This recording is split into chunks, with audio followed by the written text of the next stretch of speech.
people that you can emulate, and then also people whose dumb tax has been paid ahead of time for you, right? Dumb tax is, here's the dumb things I've done, don't do the same things as me. So I want to make that clear ahead of time. A unique aspect of this in particular sermon, if you want to call it that, this panel, is that there's going to be a few times where we're speaking about biblical inerrant things, but the vast majority of it is going to be, here's what we did right, or here's what we did wrong, or here's what I would suggest or recommend. So it's just good to separate those times when you hear someone teaching that's from the Bible or just good biblical wisdom that's able to be taken or left, as it were. So if one of these things doesn't work for you, that isn't a biblical concept, right? Like purity before marriage, you don't have a choice. You can't be like, no, I don't like that idea, because that's a biblical mandate, right? It's a biblical commission. Do not engage in sexual behavior with your significant other before marriage. That's a biblical mandate. But if someone says, hey, here's how we played that out, the way that we refrain from doing these things is to do X, Y, or Z, the practice or the method of it is really up for you to take or to leave. So we want to give you, because we do love and care about you, the ability to just have some good godly wisdom and take what you want to take, apply what you want to apply, but just to lean into the conversation a little bit as we talk about this. And here we go. This is really exciting. So many of like my best friends all in one place. It's going to be a good night. Okay. First question. And it's the first question because it's important, because this is kind of the beginning of a relationship. It's the first question. Here we go. So let's say you're attracted to someone, right? Like the missus next to me. You're attracted to someone. You're interested. Now what, right? You got kind of this crush from afar.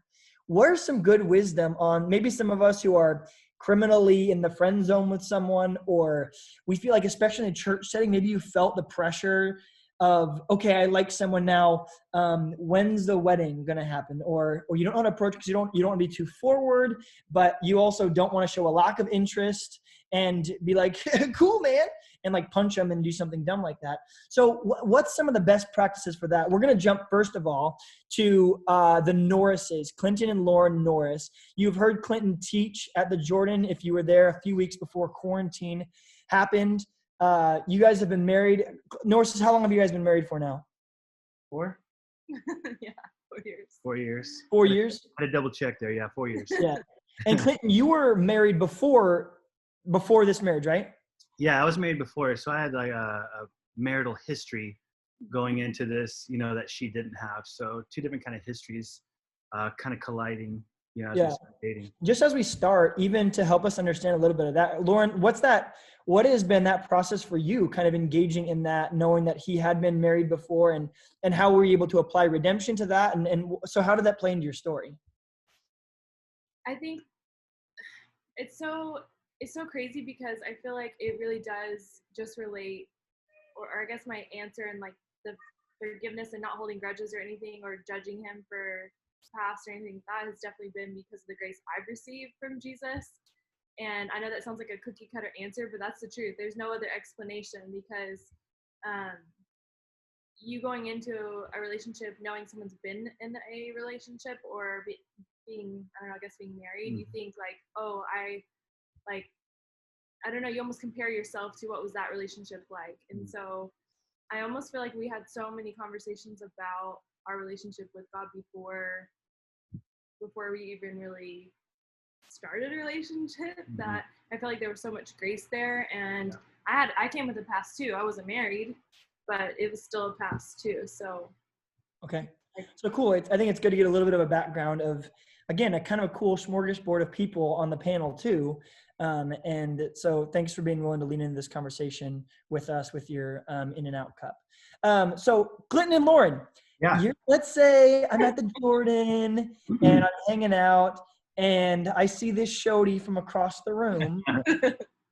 Give me some good wisdom. Like, what's that first approach look like? And again, you guys work in the hair industry and you get to mentor people at the Paul Mitchell school that you're teaching at, Clinton, also. And both you guys are obviously instructing. So you get to watch a lot of people have those awkward conversations and, right, a lot of single people, that stage of life, kind of jumping into their career. So a lot of mingling going on. Give us some good wisdom on what that looks like when you got a crush from afar. So, I mean, besides the obvious, just going up and talking to them. I think like the first thing you do is like with anything is you check out the reviews or the reputation, right? And so, I mean, when I met him, we were in the same building for days, and first thing I did was say like, hey, do you know who that guy is over there? And then I got like a backstory, or I don't know, and everyone was like, oh, he's so nice. And I went to different sources, and and then I was like, okay, and then I found out for myself. But it's almost like, I feel like if you've ever heard the terminology about what a brand is what people say about you when you're not in the room.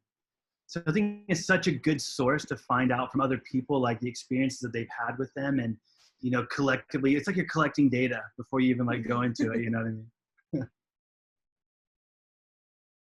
It is. I love that. I love how you're saying that. And we can rely on those different things. And it's cool, especially your brand. Your brand means even more when someone isn't best friends with them, right? Because when they're best friends are like, they're going to help them out. But it's cool to even talk to. That's where I think the idea of mentors comes in, and small group leaders comes in, and older people sometimes come in because they don't really have a dog in the fight. They're going to give you oftentimes a more honest answer because they're not trying to win your approval or win your favor or anything else like that. Cool. Nora says, thanks. Nixon's, Gordy and Megan, now Nixon, used to be Wood. How long have y'all been married now? A whopping month and a half. Super. Okay, you've got it figured out. We actually just had Pretty to change her Zoom name to Megan Nixon because I noticed it was Megan Wood still. oops. Okay, so start us off with your guys' first meet. Did you have a meet cute? We actually kind of got set up. I was down here working at North Coast, and she was up at school like 2 hours away, APU. And my two best friends said, hey, this girl, we think you would go great with her. So we got set up, and it really was like a crush from afar. And I was left with the choice of like, hey, do you really want to make this work?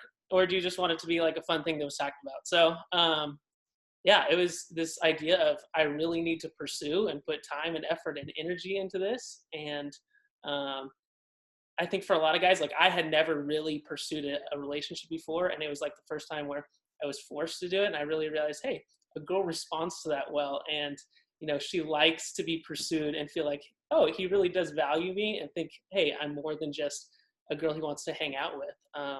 And the same thing that Megan did too that helped me out a lot was like she didn't play any like games with me or anything. She let me know very early on that, hey, I'm interested in this as well. And that just on top of that gave me the confidence and the passion and everything that I needed to be like, oh, I'm going to go for this. Like, let's make this work. So I think that was a huge thing as well.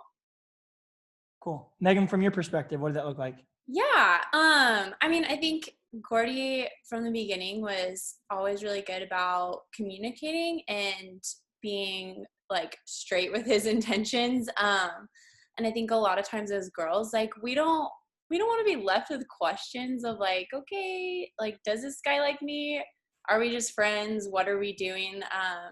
So I think it's really admirable when a guy is just like, hey, like, I'm interested, let's go on a date, or is just like upfront with your intentions. Like girls don't want to be left with questions.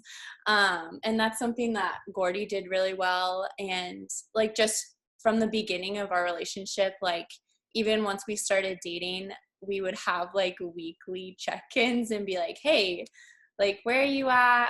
How are you feeling about this? Like, even if we didn't really have much to say and everything was going great, like at least we still had that space to communicate and like express how each other were feeling. So yeah. That's awesome. So outside of your guys' personal experience, or if you had any dumb tacks in the middle of that stuff, what do you do? If you're trying to kind of walk someone through it and you're trying to help them with how to make that initial meet or that initial ask or that initial contact, what's a life hack or what's some advice that you have for that outside of what you just shared?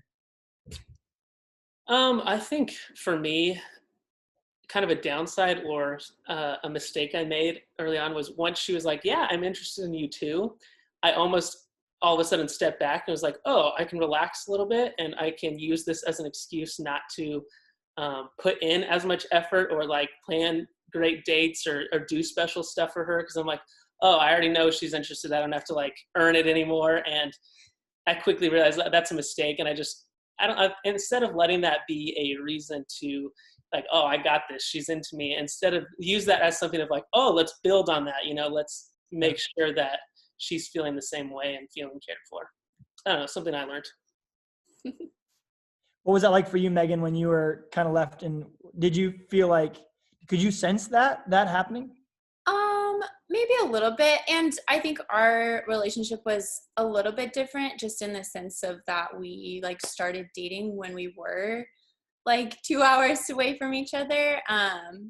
So we definitely had to like try to be more intentional about planning time to have together. But I think that could look a lot different for like people who are interested in each other who live in the same city, and just like figuring out how that dynamic goes. It's just a little bit different, I guess. So I'm going to pivot here just for a second and jump to Paynes, because you have a different experience where you guys were together for a long time without any expressed interest, like in Nixon's and in Norris's, they were kind of set up here with the Nixons and the Norrises. Obviously they started, but you started as friends for quite a period of time before anything happened. So you navigated the friends to more than friends arena, even with some mutual friends that had been previously dating each other and stuff involved there too. Not to get too much into the politics of your relationship, but what's that conversation when you go from friends, which a lot of us, especially the Jordan, some of us grew up in North Coast Student Ministries together, but then you kind of want to switch and turn the page and go from, could there be something else here? But then you've just been friends for so long. How do you turn the page and move to something else and make it clear and communicative without freaking somebody out? Like, hey, remember how we were friends? What if we kissed on the mouth? What's that look like? I actually just asked Austin this question like yesterday. I was probably listening to some like cheesy country song, and I asked Austin like, were you nervous when you asked me out? And he said, yeah, I was. and I think like so much of that nervousness came from what you're talking about, Chris, of like not really wanting to mess things up. But at the same time, I think big picture, like what is there to mess up? Like long term, if you're aiming for marriage when it comes to, relationships with the opposite sex, I'm not trying to have a lot of like friends that are girls. And so we were friends, and a lot of that came from working at Hume Lake Christian Camps. And we worked for like 3 months living in an A-frame house, like 6 guys and 6 girls. And so we saw the good, the bad, and the ugly. And we're both kind of interested in other people that summer. And I think that helped. And then she went back out to Wheaton, and we just stayed in touch. And so we were definitely friends for about 2 years before anything happened. I think the pivot, something Megan said that I want to capitalize on, is no girl wants to be confused. And I kind of capitalized on the fact that Paige was dating this guy that was very confusing. And so she actually asked me about him, and she said, for shame. She said, hey, what do you think about, like, should I go on a date with this guy? And I was like, Paige, you're kind of putting me in an awkward position because I want to take you on a date. And I think that would be my life hack, if I had one, would just be use the word DATE. Too many guys, when trying to make a move, are like, let's hang out. Let's go on a hike. Like, let's grab coffee. And the girl is left going like, I think he likes me. And I think more often than not, what guys are trying to do, and I know this from firsthand experience, unfortunately, I used this method of like, you hang out until you just make up your mind. And then if you make up your mind and go, I'm not interested, then you can dip and go like, well, I never asked you out. We were just hanging out. We were just friends. And I think that's lazy. And I think it's, it makes us guys look like cowards. But something through that process that I really was attracted to about Austin is I knew that my answer had no effect on his identity. So that was super attractive. Like, I knew he was confident whether I said yes or no, that we were going to be fine and able to hang out, because I knew he hadn't been daydreaming about me and writing my name in his journal and all that kind of stuff. Like, he was just clear, and it wasn't creepy. It just was really nice to have someone who was just clear, affirmed me. Do you want to go out? I could say yes or no, and it wasn't gonna crush him and make me feel weird. So Austin Finkemeyer with a big heart around it. And I think I'd love to continue to make sure that the culture of the Jordan can move in a direction where people can go on a date without everyone having to go, so, but because I think that's what freaks people out is they feel like I don't want to use words like date, intentional, courtship, boyfriend, girlfriend, because then I'm held responsible for my actions. And I think that word is good, Austin. I think it feels like cowardice. That I think particularly as men to make sure that we are extremely clear with our intentions, and then we levy it on ourselves. Then I want you to be able to grade and to judge me based on how I'm treating you in a dating relationship, instead of that idea of like, well, I didn't say we were dating. I just went and did stuff that only people that go on dates do. That, right? If the world was mute, you'd be on a date, but because you can speak and you talk your way out of a brown paper bag. So that's not really helpful. It's not really any different. That's my favorite question to ask when working with like an 11, 12 for so long. People go like, well, we're not dating. So I said, so what's it going to look like when you are dating? And it almost always goes down to, we'll kiss. And it was like, that's the difference. The difference between a dating couple and a non-dating couple is you kiss? Like, what? That seems stupid. But I've had many conversations that I've lost based on that. Lost because they were love drunk and didn't know what else to say. Moving on. Serial daters. This is kind of what we're talking about. There's people who are, maybe they jump from relationship to relationship. What kind of red flags should that bring up? Versus the people who on the first date are naming your children and they are picking out fence post colors for your white picket fence in your front yard. How do you not go too far too soon? If you are going to make your intentions clear, then how do you make sure you stay in a good dating position until it's healthy for you to move into the next one, especially if you have a habit of trying to rhyme middle names to first names of your future children. Let's go first of all to the Kobos Cable. You are our only, oh, did I lose you? Oh, Paige, is this you? Did you share your screen with everyone? No, Mr. Conrad Sorensen did, but we're back. Hi, Conrad. That was fun. It's kind of like a commercial in the middle of the thing. Okay, so our only couple who is still dating, who I almost don't like couples like these because I liked being able to say, hey, here's what dating, but they did a great job.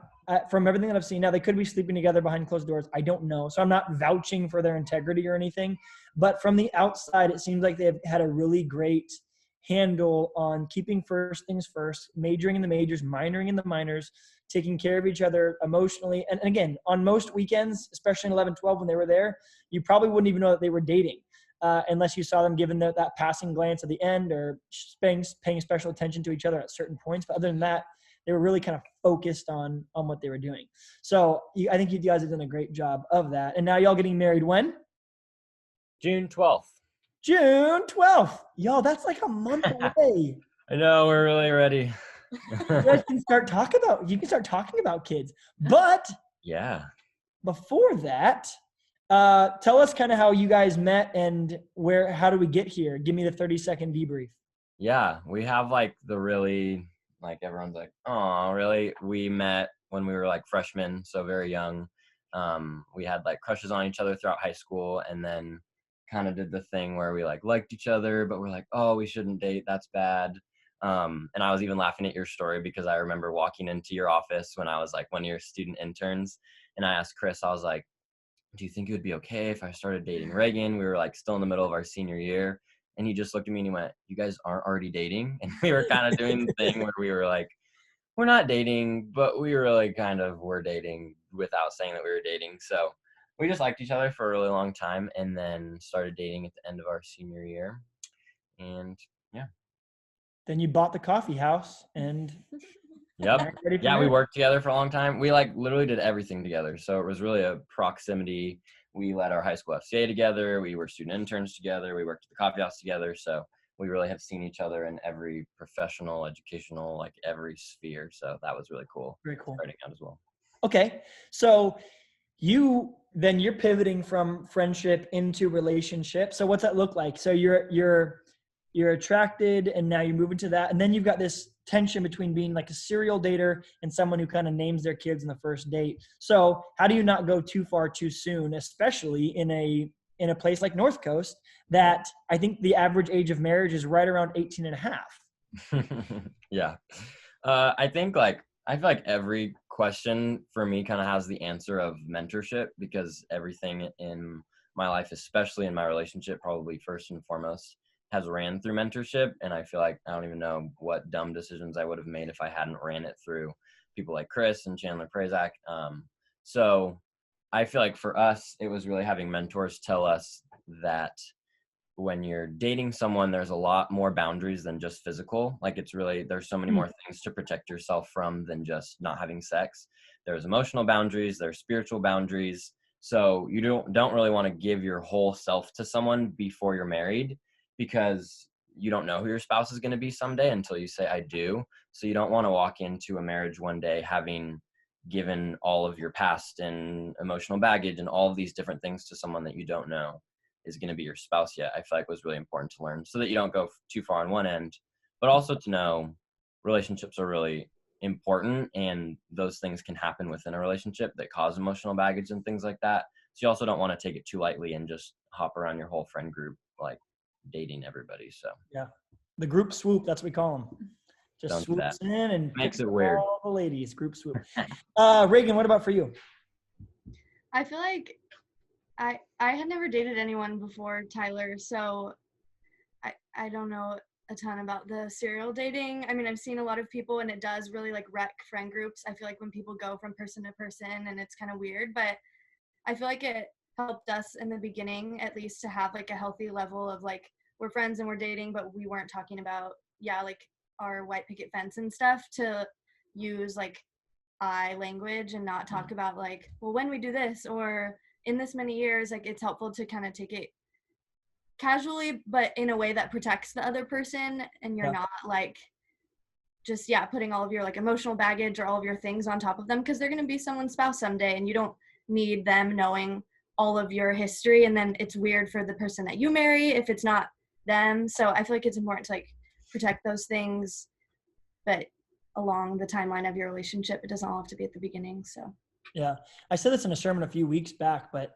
serial daters concern me infinitely more than single people do. And I think in our culture, people are more concerned for single people, right? Like, oh, well, when are you going to find a nice boy? When are you going to find a nice girl? When are you know, all the time, but they never ask like, why is this your fourth relationship in 3 months? You know, like why can't you be single? That really is probably my concern for more people is what issue do you have with being by yourself?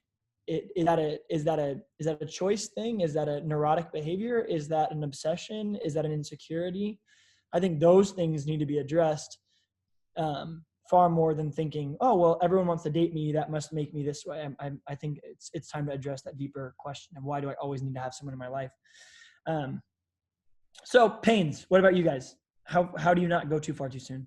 So in that beginning part of like getting to know one another, you're going on dates, all of that fun stuff, we're like such huge cheerleaders for keeping it light and fluffy and just trying to have a ton of fun together. And so there's so much temptation of like, let's drive to some part of town where nobody is and like bare our souls to one another. But we would just encourage like over and over and over again, like go out and do fun things, get to know one another in different contexts. Like Austin was so good about that when we were dating. I don't know.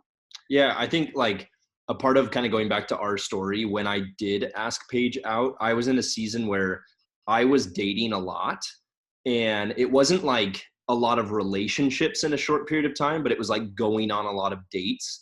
And I would agree 100% with Paige there. We're huge fans of that light and fluffy. And to go back to what Tyler was saying of as long as you can keep physical, emotional, and spiritual boundaries in check and enter into almost like merging into a dating relationship and going, hey, we're gonna date, and I'm gonna keep all three of those in check. I'm not gonna cross any of these boundaries. And a lot of that can be filtered through like a life group or a mentor. And as long as you're doing that, I really think dating is possible. And it would just go with those life hacks to go, don't sit down at only a meal. Like, don't go into a date and say, we're going to have a meal and then leave. Because then you're forced to sit across in an awkward situation. Like, go on a hike, go somewhere public, go to the Santa Monica Pier and go to the arcade. Like just do dumb, fun stuff together so you can hang out with one another and get to know each other. And I think at the end of one of those, you should both be able to merge away from that and go, hey, thanks. Like that was a pleasant experience and not be so broken. And I think if the church practiced that more, there wouldn't be this like, hey, will you go on a date with me? And they went, did he say date? Right. Like, are they going on a date? I think if we did that better, it would take the pressure like way down on dating relationships. And like being intentional in those things of watching, like how do they treat service people that you guys are interacting with? Like how are they interacting with their friends? When I meet their friends or their family or whatever, like how do they treat their mom and this person? And what kind of language are they using? How are they talking about people? How are they talking about their life? And like, did she introduce me to her mom on the first date? I don't Things know, like that, but those are all things that you can pick up without having to have these like heart to hearts, you know? Yeah. I think one of the hacks that we did, and that it might be one of the best pieces of dating advice I think that we accidentally did correctly, and partly was out of an insecurity of mine, is I had entered into college in a 3-year-long relationship with someone where we literally ran out of things to discuss in our life. Because every night we were spending 2 hours on at the time it was Skype before FaceTime existed, and that became just the norm. And so it was just boring. There was nothing else to talk about or nothing else to, and even in our dating relationship, it was always open-ended, right? If we went on a date, it was we meet at 7:30 and then curfew's 2 a.m. So that was basically essentially it. If I can give you, and I think it's something that we did well, is we always had a beginning, but also an ending time for our dates and even our conversations. So when I first got down here, I would work out at night. I would go to 24-hour fitness at night. So I would call her, 30 minutes, 20 minutes before I was going to go to the gym. And then she did such a good job, I think, of me saying like, okay, cool. I'm going to head out to the gym now, without going, why? Or, the manipulation of it, well, do you want to go to the gym more than you want to talk to me? And it's like, well, no, you can't do that to people's emotions. And then you're going to start to create that dependency on things. What would you say about not going too far too soon, or anything that you've experienced? Or how were we able to, partly we dated long distance too. We were an hour and a half away the whole time, but what do you think? I think that having your own passions is something that is just going to make that season so much easier in general. I think that a lot of times when you don't have something that you're going after and something that you're trying to improve in, or just growing yourself spiritually, your main focus is going to become the person that you're dating, because you don't have anything else to fill your mind and your space and your time with. So and so, I was a full-time student playing softball, and then when all that ended, we got married 3 weeks later. And so the whole time I was just, not that he was like an afterthought, but kind of like, it was like, and I love that. Yeah. I love not being like what like brought her up in the morning and like what put her to bed at night. Like I didn't want to be that for her, and I don't think it's healthy to be that for someone. She wasn't doting and waiting for my call every morning before she could actually stand up out of her bed, and she wasn't weeping at night if I wasn't able to give her a call. I love the nights where she would text me at 7 and go, hey, crazy night tonight. I'm studying for finals tomorrow. I'd love to jump on and chat with you for 5 minutes though. And taking that as a huge win. I love that I'm dating someone that's passionate about something besides me. And sometimes in our Messiah complex, I want to be her passion, but I promise you, ultimately, you don't want to be her passion. You want her passion to be Jesus, and you want to have an alternate passion. And then you want to be, again, I like what you said, to merge lives together rather than to be each other's end goal. That's not good. We want to merge and have passions together. So cool. That's really, really good stuff from all you guys. Thank you for that. Okay, so we had our run. It's been fun, but now it's time to break up. Norris's, give us a really good off-ramp breakup plan. Off-ramp? Yeah, like off-ramp, how to slowly, without having an accident, just, okay, we've been going on this path. It might not be, there's nothing wrong with you necessarily. It's just not there. The chemistry's not there. The future isn't there. Or I find out that you're not a really big fan of The Office. It's like, yes, it's not you. It's not you, it's me. Yeah. So what does that sound like? We have all of the typical ways it's brought up. We have the rote memorized sayings. But in a godly relationship, if you're not practicing cowardice and you are just dating, or it's been further than that, I like what you said about Austin about dating. I wasn't in much relationships, but I was dating different people. What's the off ramp look like in a healthy way? You can talk about that, like in the how. Oh yeah. So I think like the one I've been broken up with in really crappy ways, and I've been broken up. Tell us the worst one. And well, it's like the ghosting, of course. You're like, did you die? Or then you see they're like, oh but no. Like that, and then there's the breakup where you experience like, did we just break up? Or are we good? Or are we broken up? And I've done that to people, and I have received it too. And so I think just like speaking the truth in love, meaning be truthful about the why, but not to the point where like you're making them feel bad, you're putting them down, you're blaming it on them, it's their fault, and you're walking away like it was you and not me. Or the opposite, where it's like so much love, like, well, it just didn't work out for us, or I don't know, just saying those like little cliche things and not really giving a reason, and then leaving someone wondering or questioning. And then, and it maybe that carrying on to another relationship too. Yeah. Clinton, you agree? You concur with all that? I do concur with all that. I mean, I've never really, I've broken up with one person over my entire life, and it didn't go well. I did a really bad job, but I learned from that situation. But more so than anything, it was like me getting broken up with like throughout like my history and stuff. And I even got the thing that like drove me the craziest, which was like they had prayed about it. God told them, God told me that we don't need to be together. And you know what it did is it made me think like, well, why the heck does God not want me to be happy? Or why, it's not, it's neither of us. And it was this scapegoat. And I was like, God talks to you like that? Because he doesn't talk to me. Maybe I'm like, you're spiritually here. And there's another like rung that I just got kicked down on. And so that was really, those kind of things are really tough for me. And then as I've, matured and grown through that, I just realized that like, it has to be that dichotomy of truth and love together, like honesty and compassion at the same time. That way you show that you care for the person, but at the same time, like you don't just like, you're amazing and you're awesome, and then why are you breaking up with me? You know what I mean? I think there needs to be the honesty and then also the compassion portion of it as well. Do you feel like if you have to explain yourself with that level of depth as to prevent someone from going into destruction mode, that you probably didn't date correctly? Sure. Yeah. It's already too far. Yeah. You're trying to save it. Which there's still wisdom then if it has gone too far to do that wisely. But yes. There's probably a point at which if you feel like breaking up with them is going to destroy them, so you have to start lying and stuff, there's probably a lack of boundaries emotionally there too. Let me jump into a question there that I forgot on the last one. I bet it's the most feedback or the most pushback I've gotten from anything that I've said in a sermon in the history of the Jordan.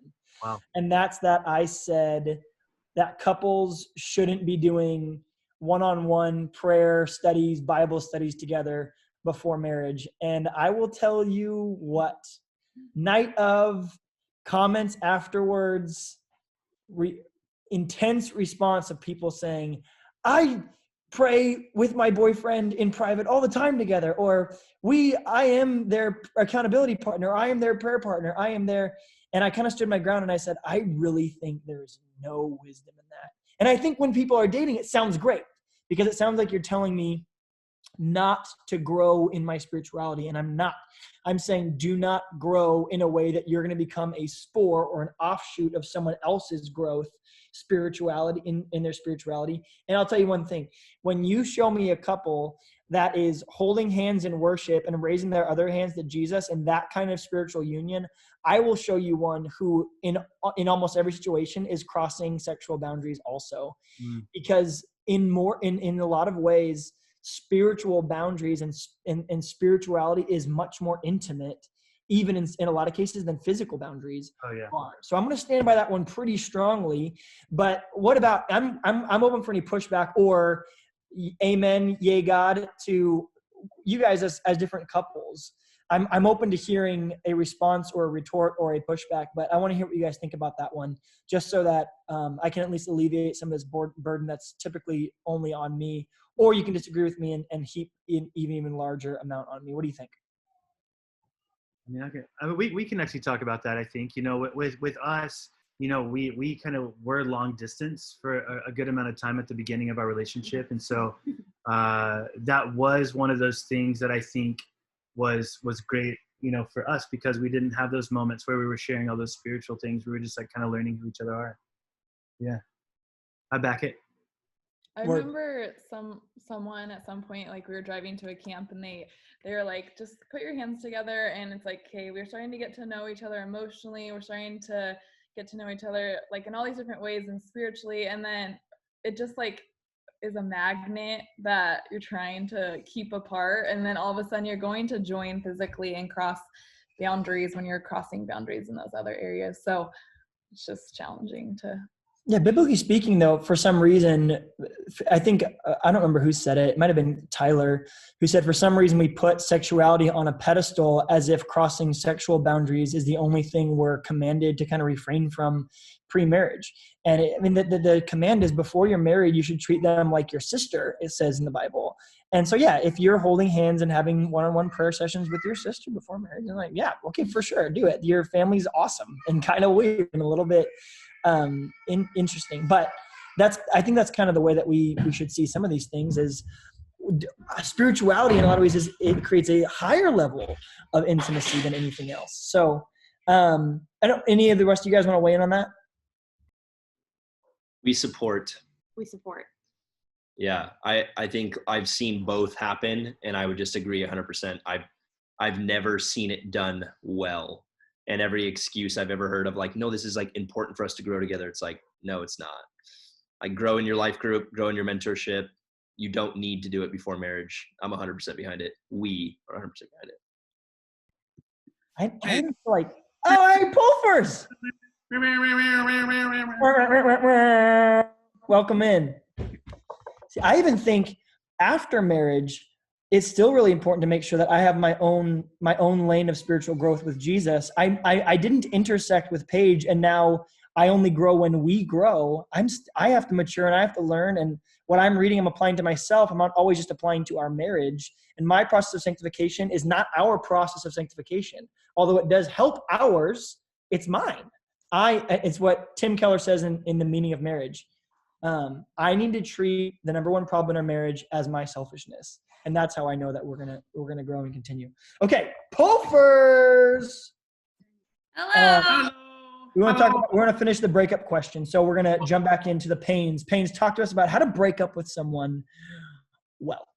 Thank you. I think that something that we can get really confused with is the really true statement that love is a choice. And we start using the word love probably prematurely in our relationships, thinking that that's a really good, responsible, wise thing to do with someone, is to communicate your feelings for them through the word love. But I think that breaking up becomes a whole lot easier when we reserve that language for I am actually going to choose to love you. And that comes with marriage. And so really the breaking up is a really good option in a relationship, whether that person's not like actually like personally ready to invest in a marriage with someone, they're not like spiritually mature, they're not all the ways that we talked about, are you ready? They're not there. Or there's that compatibility thing. And honestly, that's what dating is for. You're getting to know someone, and do I really want to hitch my wagon to this person for the rest of my life? And so I think that's something that can help break up is even just using that word love, like when you actually mean, no, I do want to get married, and not rushing into that. It's okay to make decisions, and it's okay to weigh things, and it doesn't have to mean that there's anything wrong with the other person, but having the freedom that breaking up is actually like a really okay way for a relationship to end. So please be free, Jordan, it's okay. Yeah. And I think, Chris, I feel like I heard, you were the first person I heard put it this plainly, but you were like, in a dating relationship, you're either going to get married or you're going to break up. And if those are the two options, then like marrying the wrong person or breaking up. Like breaking up is definitely the right choice there. And I think sometimes as Christians, we go like, well, you can't marry the wrong person because love's a choice. And so I'm just going to stay in it and just choose to love this person. But I think we could save ourselves from a lot if we go back to that dating well of those spiritual, physical, emotional boundaries. Like, I think it is possible to break up and for two people to go, that hurts, but hey, thank you. Yeah. And once you're married, you're in. So you've got like a set amount of time to make that decision. So let's use a lot of wisdom through that process. Yeah. Okay, sorry. And a great segue into our next question, which we're going to start with the Pulfers on this one. When it comes to like personal legalisms in your relationship, again, the Bible puts some pretty clear guidelines that before marriage, we are to abstain from sexual relationships. There's a lot of wisdom aspects that take us to be able to refrain from those things, that we have a freedom there in the middle of that to say, how are we going to practice this? We use the word personal legalisms. I'm free to do these things and I'm forbidden to do these things. And there's a gray area in between where I'm not commanded to do X and I'm not forbidden from doing Y. And then we got to navigate that gray area to how do I use wisdom to continue to do what I'm commanded to do and to refrain from what I'm not supposed to do, but it's not always going to be the same. Some people would be very able to, in some cases, like hold hands while they're going on a walk and not feel like it's going to take them to a position where they're obsessing or they're taking things too far. And other people are going to go, even that would be a little bit too much for me. And so each one of those couples then has a different level of personal legalism. I feel like Pulfers, it was really fun to listen to you guys talk about during our Jordan Book Club about your personal legalisms, on how you were able to kind of walk through a long dating process and still kind of retain the notion of like purity in what you were doing. So walk us through some of your personal legalisms and how those served you well. Well, hey there. Hey Hilken. Hey Jordan and rest of the panel. So good to be on here. Anywho. So we've been married 17 years. Whoa. Yes. 2000. It's been long enough that we have to do math now. If someone has to, we have to like sit down and look at a calendar. We met in high school. Yeah. So she was a year older. Hey. Yes. I asked her out to homecoming, and guess what she said? No, she said no. Long story, but maybe that's for another time. Maybe that's next week. Tune in for next week for the full.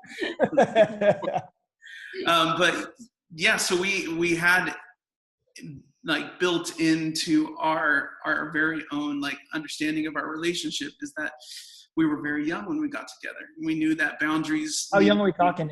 For those of us who don't want to do the math. He was 16 and I was 17 when we met. And then he was 17 and I was 18 when we became a couple. We didn't even really call ourselves that. When we expressed interests in one another, I was a senior and he was a junior. So yeah, we met pretty young.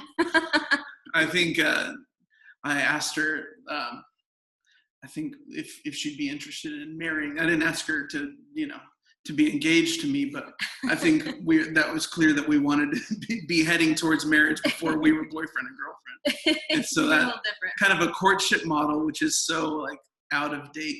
And so like just talking through that, you had something prepared. So yeah, sorry, I'm getting like 45 text messages right now. Yeah, so the first time that we hung out, just touching back on what we were talking about earlier, we actually did pray together the very first time we hung out together. Third base?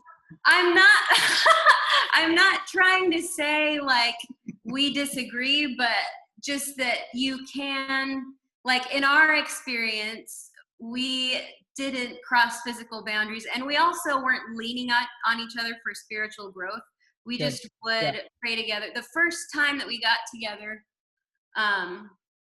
let me back up. Starting in junior high, my mom was sending me to purity seminars. So I was very entrenched in the idea of purity.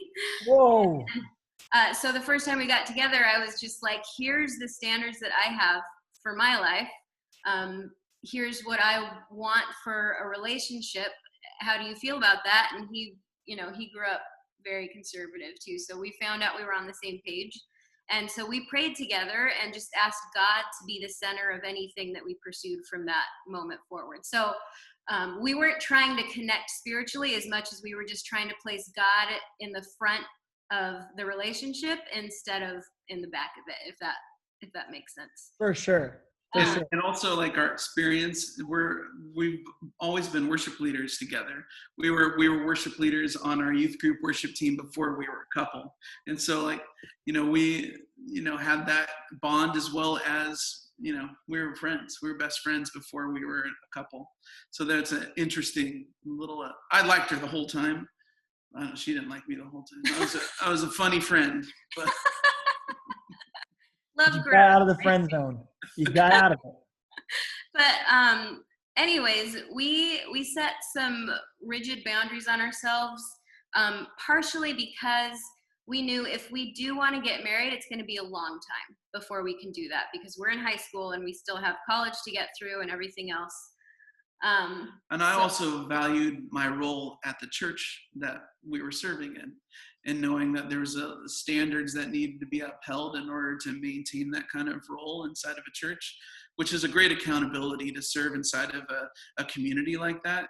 Keeps you honest and going like, oh, I don't want to lose this. And so there are certain things that make it very important to set some guidelines, boundaries.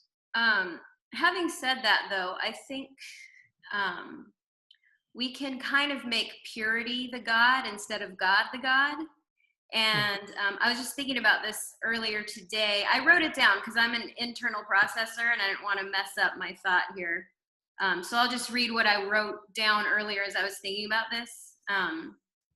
Purity and virginity can't be your God, because you can easily dethrone it and replace it with lust and sex as your God. Pursuing purity just for purity's sake will make you feel like you're being deprived of joy and pleasure. You will have created a false idol that will fail you, but purity that is motivated by love and worship to Jesus can bring true joy that comes from the Holy Spirit reigning within you, placing Jesus on the throne of your heart rather than your brittle ideals. Your motives will be a key factor in your success. So that's something I wrote down this afternoon. The motive is everything. You have to have a motive of Christ. Otherwise, I mean, you're pretty destined to fail in this area. Yeah. Like to be religious. I love what you were saying right there. Sorry to interrupt you, Pulf, but it reminds me of Jesus correcting the Pharisees, saying, why are you doing that? You're like a whitewashed sarcophagus. You have all of the accentuations of purity, but your heart is filthy because it's prompted and it's motivated by purity itself. It's motivated to be pure instead of motivated out of a love for Christ, of which purity flows as a natural byproduct. So Jen, that's so good. Sorry, Paul, keep going. And I believe that there's freedom and healing from all of those things, like the story where Jesus rebukes the Pharisees for admonishing the woman caught in adultery. Like, the Pharisees weren't the heroes of that story. And so, like, that idea of people brandishing their purity over you is what Jesus, calls sin as well. And so I think that that ideal, like, that if that ideal is just religious, to be religious for religious sake, it's a sin, which is crazy, to think of that. And I think the youth groups that we went to got that wrong a lot of the time, and making those things, like even listening to non-Christian music was like a big deal when we were. So it was all about these setups for failure while we're making little idols on our way to God, which is crazy. That's so good. I like that. That's such an important idea that we have, that there's two ways to disobey God. It's to not do what he says, or to do what he says with myself in mind. To not do what he says and then to do what he says because I want to make myself look good. Those are actually both equal parts disobedient. So that's so good. Okay. So physical boundaries, Nixon's. What about for you guys? What did that look like for you guys? Yeah. Well, first of all, I feel like this question is like all about communication, and you can never assume that you already know that other person's boundaries. You have to be on the same page about it. And like, I know that initial conversation can be so awkward or like weird. But if you can't have that initial conversation to set those boundaries, like, how do you expect to have even possibly harder conversations like later on in your relationship? So I think like communicating and being open about that is like super important. But another thing that I thought was really important to talk about was, with this question, I feel like a lot of people go into it with the mindset of, okay, like how far is too far? And I feel like with that mindset, you're kind of just trying to see how close you can get to the line without crossing it. And I feel like a better mindset to have instead is like, okay, is like, how am I honoring God? Or is this God honoring? And I feel like that kind of redirects the conversation and like points it back to God, which should be like the center of the relationship anyways. So yeah, I don't know.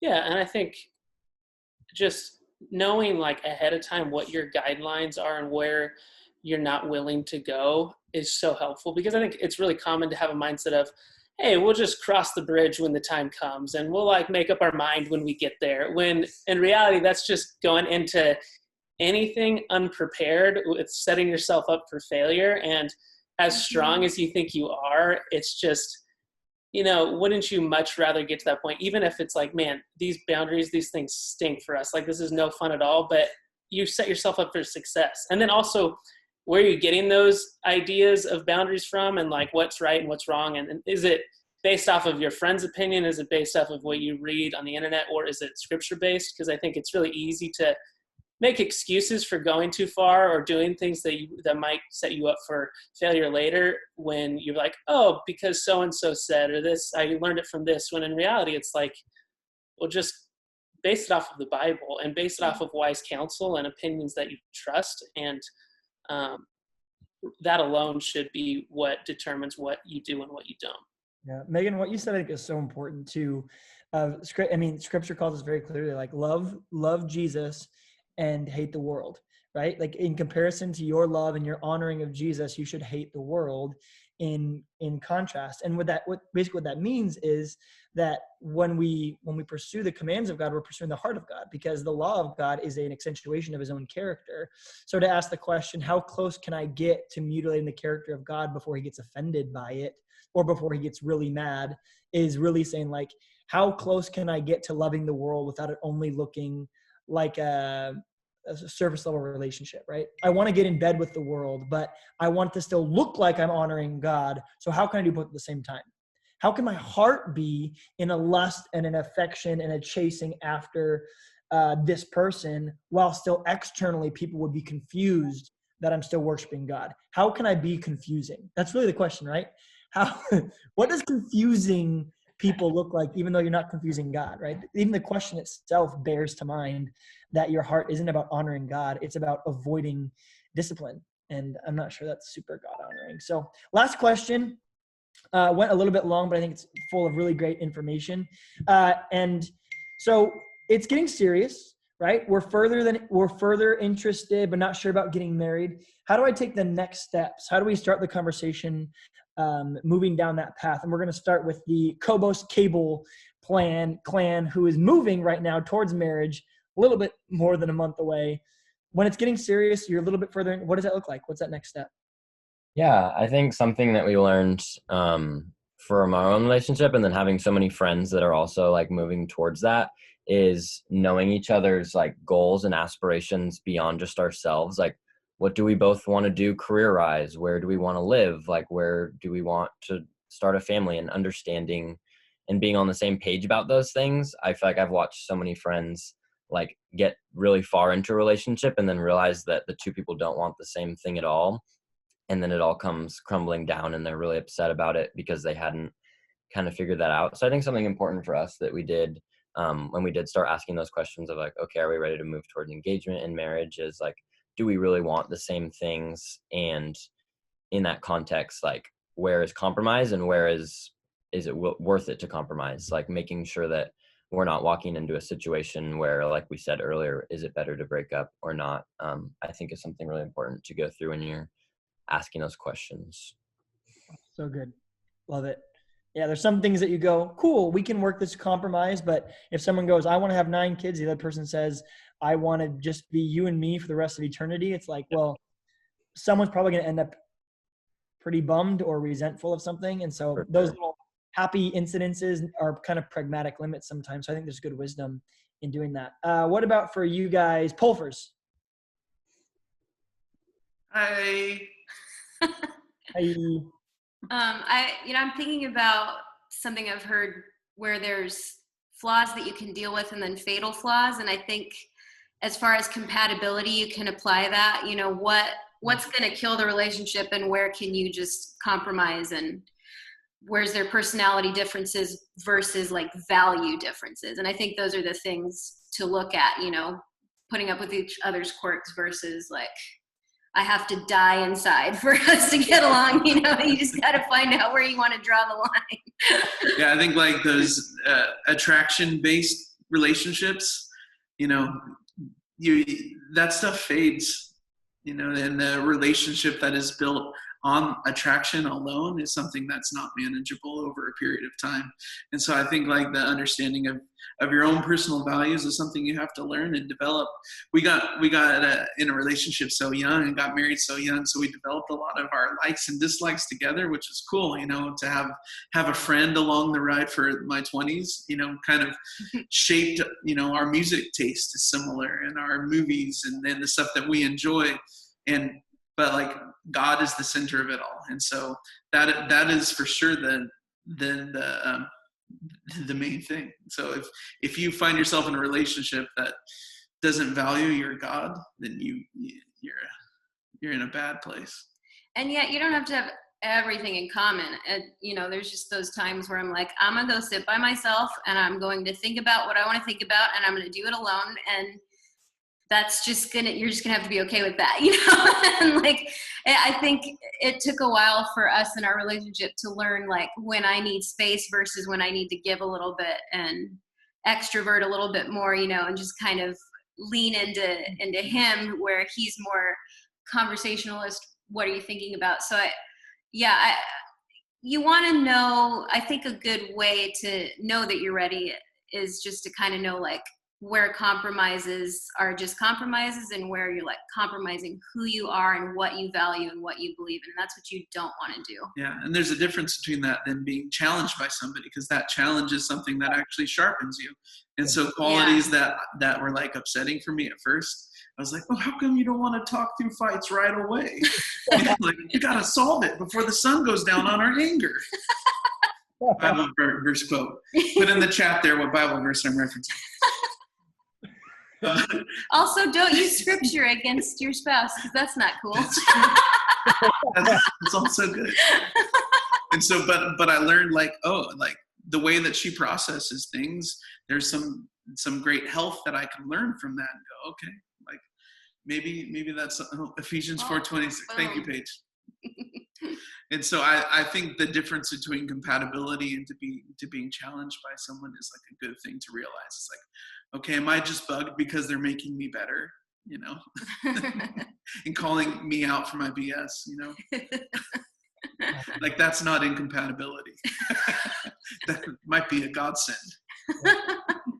I love that idea of being challenged. And sometimes we want to run away from challenge because we see that you don't have anything in common. And sometimes what we don't have in common is they're more sanctified in an area and they need to grow us there. And we go, well, it's not in common. It's, yeah, well, you're selfish and they're not. That's not a commonality you want, I think Paige taught me a lot of that, of going, yeah, we don't have it in common because I think in that area I'm weak and she is strong.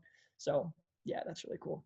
Hey guys, thanks for logging on with us. Next week, we're going to do something similar, we think, and really focus on the idea of kind of like the engagement in the marriage process itself and some of the best life hacks and philosophies as far as that goes. So hopefully this has been helpful for you all. We have it recorded, so you'll be able to watch it back if you'd like to, or share it with whoever you want to. But for Nixon's, for Cable Cobos clan, for Payne's, Norris's, Pulfers, thank you guys so much for taking time out of your schedule and You know, I'd love to send you a gift card and be like, here you go. We don't have that. It's just your love for these people. So thanks for taking time out of your nights for doing this, and maybe for us at the Jordan, make sure we interpret it as love and make sure we reach out and thank these people for doing this. Just for pouring back into us. It'd be very easy to say, hey, we got our own thing and we don't have another hour to give away. So thank you guys for being selfless on that one. We got a few questions to me personally, privately in the chat that I'm going to try to insert into next week to do a little bit of a Q&A there too. So if you did ask one this week, thank you so much. And we're going to try to address it next week. But for tonight, thank you guys for being part of our community. We love you guys so much, and we're all going to sign off now. See you guys.